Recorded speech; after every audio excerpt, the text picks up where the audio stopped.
I'm such a talker, I can't go very long now without.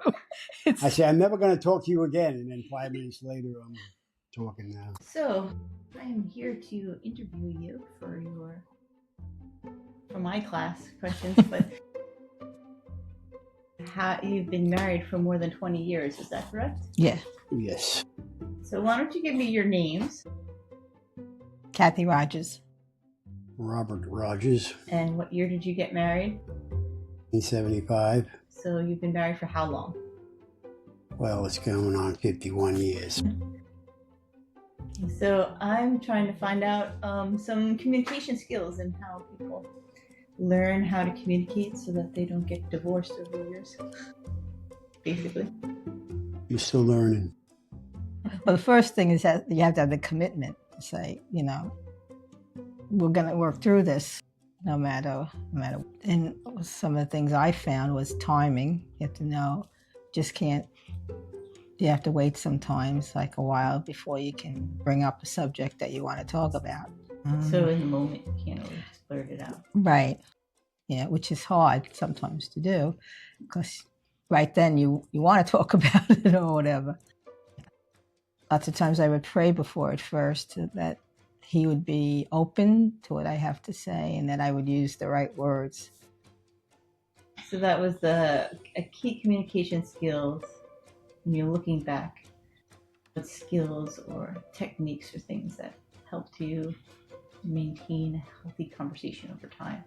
And one of the things you said is to pray, and one of the things was to The right timing. Yeah, wait for timing. Yeah. And I said, you have to realize how different each other is. How you think differently. Yeah, besides being like a man and a woman think differently, our backgrounds are a little different. Mm-hmm. So, just that way. Do you think that you argue differently now than you did before? Like, is there anything? If you think about, do you argue the same way? Do you argue about? I think so. Not really, but sometimes the arguments, they're not real arguments. They're just loud discussions. Right. Well, yeah. It's like everyday kind of little things. It's not, Yeah. anything. Especially going deaf, then you get louder and louder. Yeah, it's true. So do you have an example of an early argument as opposed to a later argument that went better? Yeah, I could just think of what I remember when we were first married. The proverb or the scripture that says, "Let the sun set on your anger." And I would want to resolve things, and Kathy would get tired, and that's it. It's over. I'm going to bed, and I would found out it's not best to try to keep her up and arguing because it's best to just let her go to sleep. Sometimes people need a little recharge to get back into it. So that was one example. And I stopped. I used to try to keep her awake. You can't go to sleep till we resolve this. Right. And then I would win the argument because she'd want to go to sleep.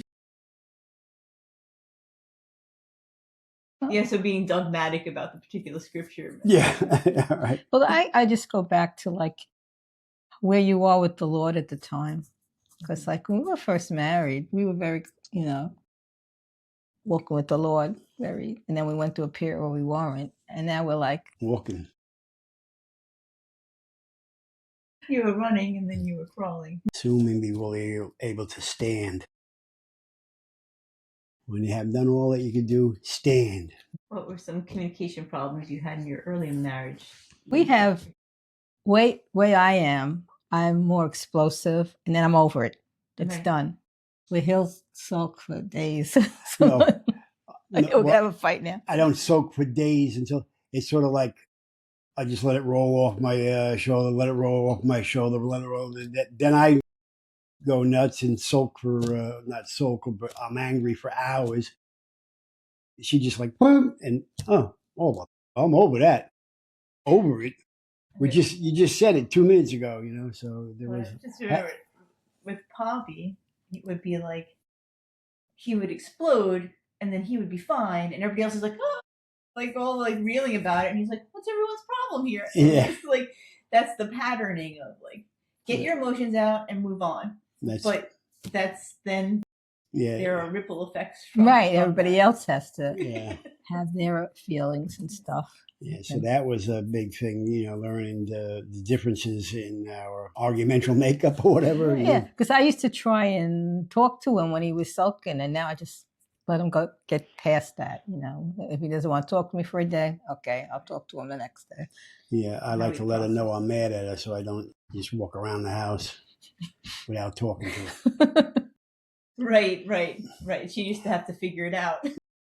I'm such a talker, I can't go very long now without.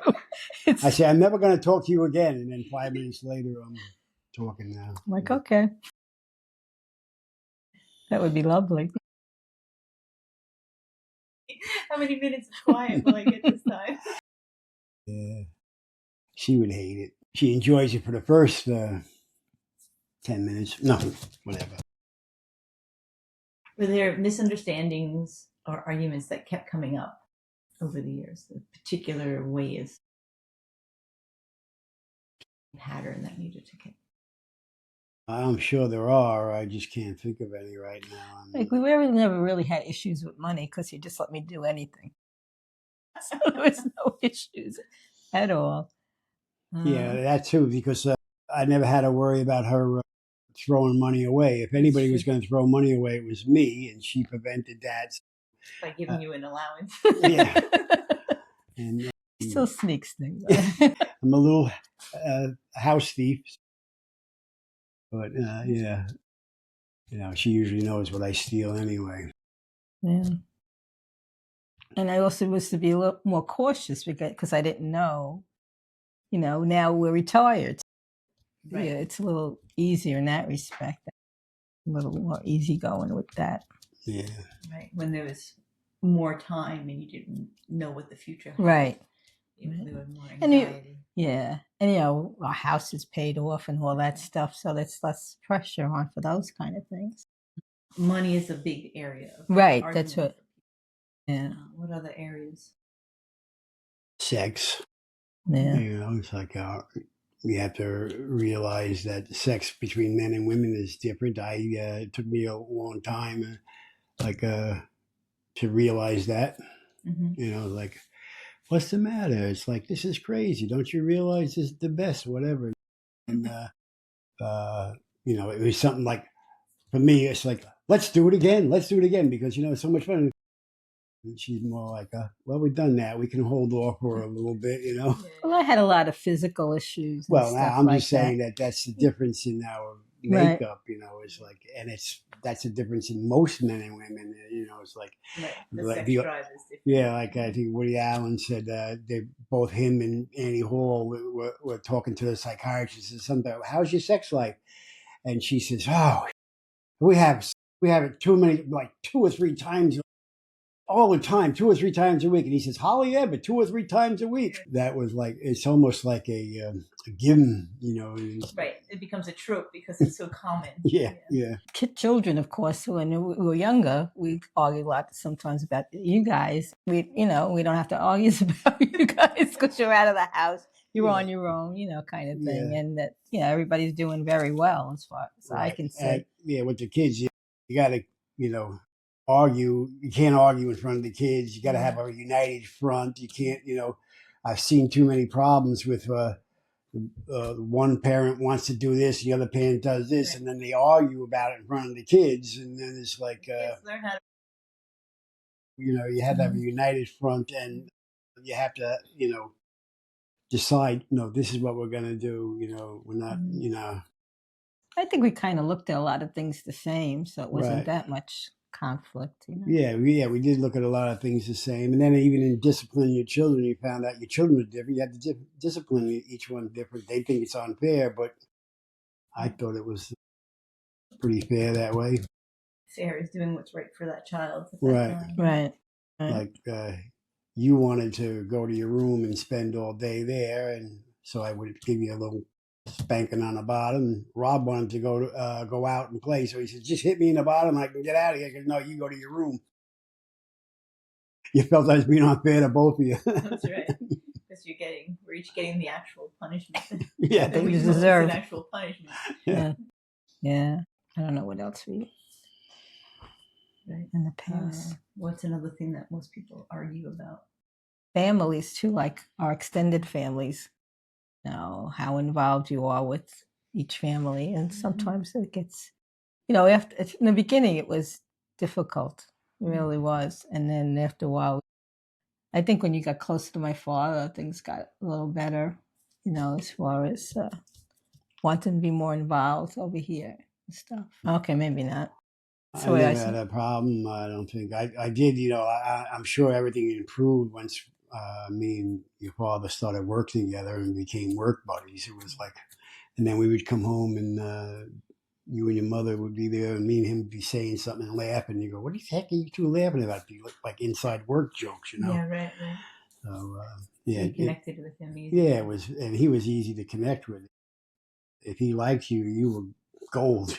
But yeah, so the family, that could be, you know, that you have to, you know, separate the family from you. You know, it's like, I guess it's different. Like I don't understand today, you know, because everybody says, "Oh, you got to get away from your family." But back in the day, everybody that came over from Europe, it was like extended families, and most of the people who came, even now, the immigrant families, right? Most of the first and second, yeah, they usually live in the same house. Generation is usually very close, very tight, and then they become Americanized, and everybody goes, "I got to get out on my own and get my own house." And then you're still living at home. What kind of a jerk are you? But it's like back in the day, everybody stayed at home until they, you know, went and got into the service or got married or something. Even when they got married, they used to, you know, like your relatives they would buy 2 or 3 family houses, and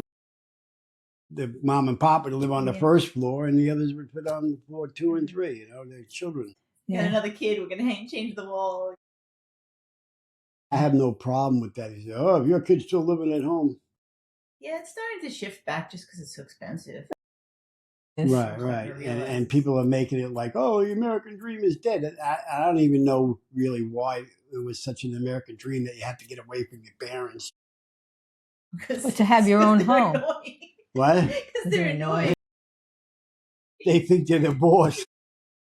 You're in my house. Well, that's like what happened when we moved into this house. My mother still thought it was her home.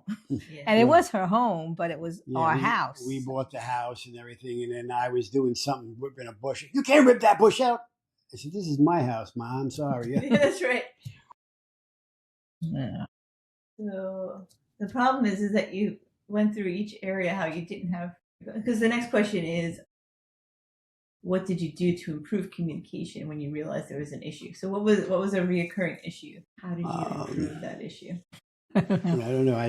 I guess through education, finding out like I said, that women think differently, or that I was thinking wrong, or whatever. You know, that you just educate yourself on the best way to get around something or through something. And I think, you know, not letting the sun set on your anger is more or less not, you know, letting something brood for a long time. Principle, not a yeah.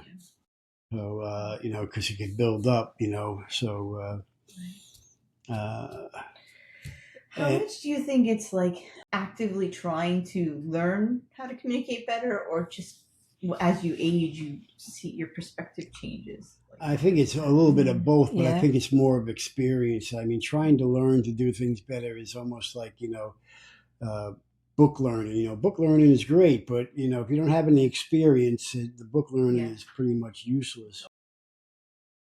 Right? I know people come out of college and they say, they graduate with a science degree. "I am now a scientist." And then they go and, you know, they never do anything with science. You know, you were learned school. You didn't come out of school as a scientist. You have now the skills to become a scientist. Right. That, and people don't understand that. You know, I now have the skills to be a scientist. You know, instead they say, "I'm a scientist."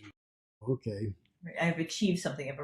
Right. where you've achieved the foundation Right. to start your vocation. Right. And I Right. think That's the thing. a lot of companies like you not to know because they want to teach you their way how to do things. So they, Like having even a though they like you to willingness have to learn and having the desire to do stuff instead Right. of thinking you already know everything. right. That's one thing. Right. So it's almost like in a marriage. Yeah. You get married, you have to forget everything you thought you knew about. Right. Right. You had to forget everything you knew and learn it the right way. And I think the Bible has helped us to because you can see things. It's not a like some people would like to think that the man is the king of the castle, like Ralph Cramden or whatever. Right. I'm the king of this castle. I wear the pants in this family. I'm going to say something I forgot. I can't remember stuff. I don't know if I'm answering any questions about communication, but I think it's a process that you learn and it's through study and it's through experience, and you have to apply that once you learn and experience. Yeah, You right. go, oh, Yeah, now I know what I did wrong, and I've had those occasions where You were mistaken. Yes, Or to say it wrong. I haven't.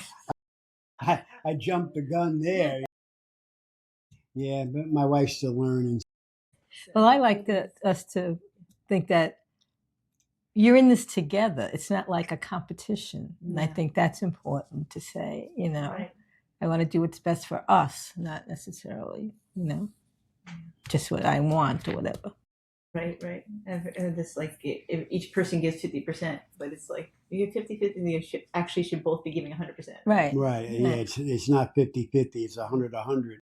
And I think the other thing that really helps is like once you get married, you can't get married thinking, well, if it don't work out, I'm out the door. That's right. Because, if that was the case, we both probably would have walked, because we did walk out the door. But, you're married, you made a commitment. Like when mom was going through, she had the colon cancer and then the triple bypass and other ailments and everything. And then she got mad at me and said something. I said, well, what are you trying to do? Get rid of me? If you can forget about it, I'm stuck here forever and you're stuck with me, so you're not getting rid of me. But she really wasn't looking to get rid of me, At least that's my thought. Yeah. So did you get help from counselors, mentors, faith leaders, books, or classes? And that was the Bible you had said. Yeah, the Bible. Bible, and sometimes it's hard though, just read the whole Bible. What's no, but there was like Brother Lou and his experience, and Pastor Barbara and her experiences, and it's like you can learn from other people, Mm-hmm. and I've given advice to people too, that were having problems in marriage. And I think I still think the biggest is the commitment you have. Like, are you committed to this? Because if you're committed, you're going to look for ways to improve. Right. And to make it work. And I think the best way to improve a marriage is through communication. Right. Were there any particular conferences or retreats, like anything that we did go on. Didn't we go on a marriage thing or something? Yeah, but I don't remember. We used to go on quite a few retreats and things, and they weren't really. But I meant a specific thing. We did do a booklet thing, and we get a little loud at times, and people think we're arguing. And I remember someone said, "Would you please stop arguing?" And we looked at each other. Were we arguing? I guess we were. Probably one of your kids. Yeah, maybe. It's a lot of bickering, but it's like over. Not really. Yeah, anything meant by it. Yeah, because I think your first response is a negative response to anything, and you have to then turn it into a positive response. I mean, it's almost automatic. The first thing you do is say no, and you go, oh, okay, yes, So I think that's a big learning key also to learn that your first response is not always the best response. Right. Yeah. And I think to know like certain parts of each other, it's not going to change. You know, you just Right. have to learn to accept it. Right. The things that you thought, Yeah. well, they'll change over time. Right. Or things you thought were cute in the beginning, and later on it's like, not so cute. Just like with kids, you know, sometimes things that they do, oh, it looks so adorable, but I can't let you do that because you can't do that other places or something when you get older and stuff. So what kind of advice do you have for newlyweds based on your experiences? Specifically, any advice about communication or how to talk better? I Get a hearing aid. Yeah.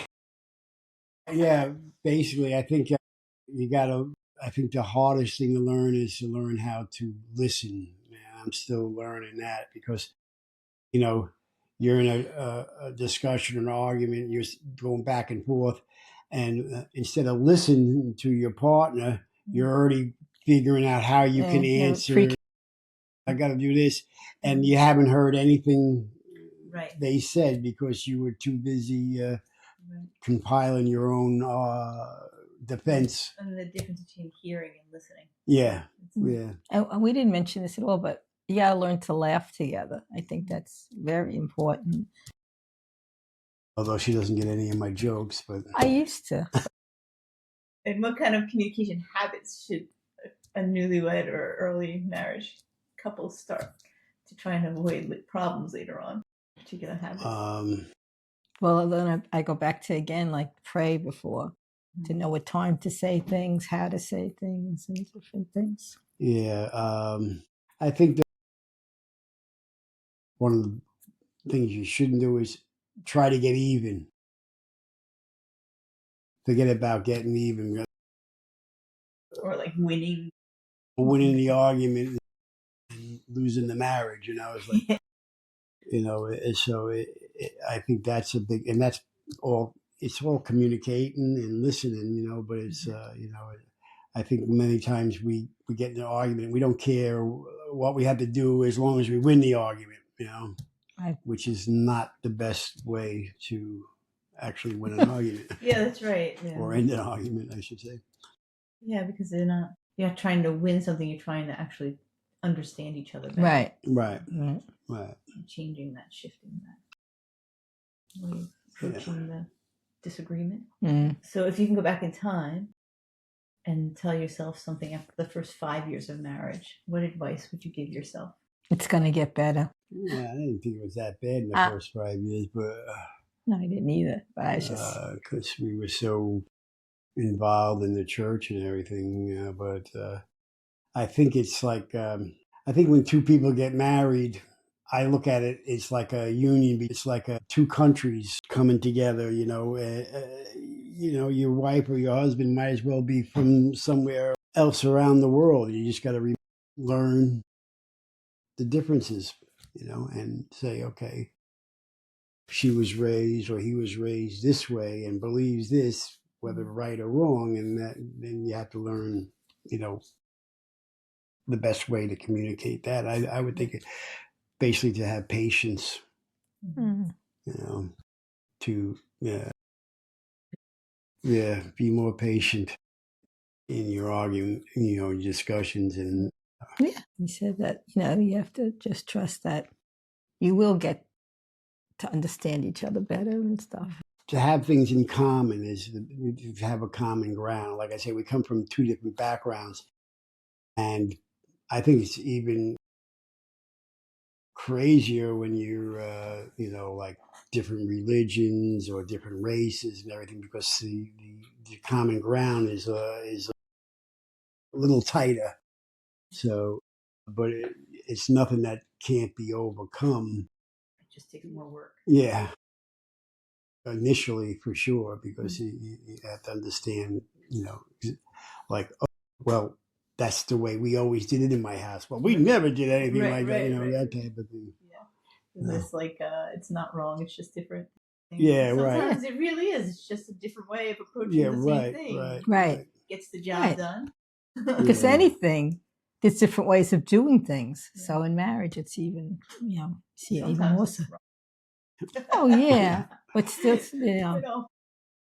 Yeah, I mean, and I think a big thing is like to make a decision to go into a direction, to be open to say, "Oh, we're going wrong." You know, like you have Right. you have you have a fork in the road, and you say, "Well, let's take this."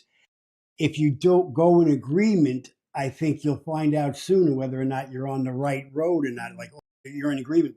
This is the wrong road, no matter who made that decision. But if you say, no, this is the right way, no, this is the right way, you're going to go in different directions, and it will be And you're each trying to prove that you're always right the right, whole time. right. You're going further along before you figure it out. I think that's one of the things about the scriptures is the husband is the head of that. He makes the final decision. And I think, it has to be based on love, of course, but it's a decision has to be made in order to find out whether you're doing the right thing or the wrong thing. You just can't make two decisions, It doesn't work out. A two-headed snake will starve to death. Right. Well, then there also has to be the sensitivity to if you are going down the wrong path. That you're Right. willing to Right. shift.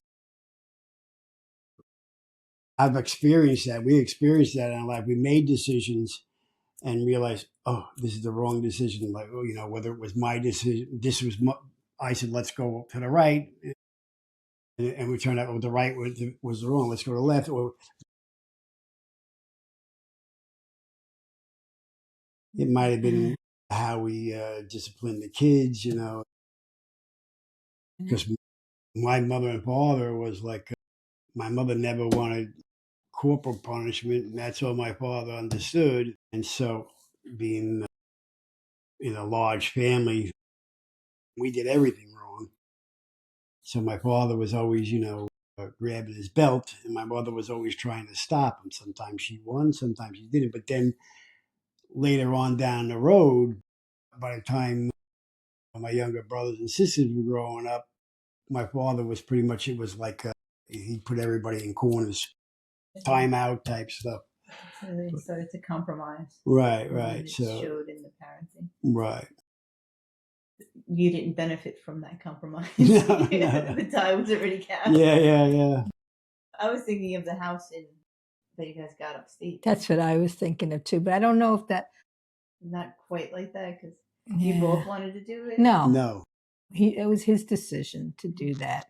But then that's a decision. Once you make it and you buy the house, it's hard to go back on. That's something that's, oh yeah, we shouldn't have done that. I realized that, but it was like, now we have the house. So, right. that's and the economy up there collapsed. So right. you can't really sell it without a huge loss. Right. So it was like we sold it for half what we bought it for.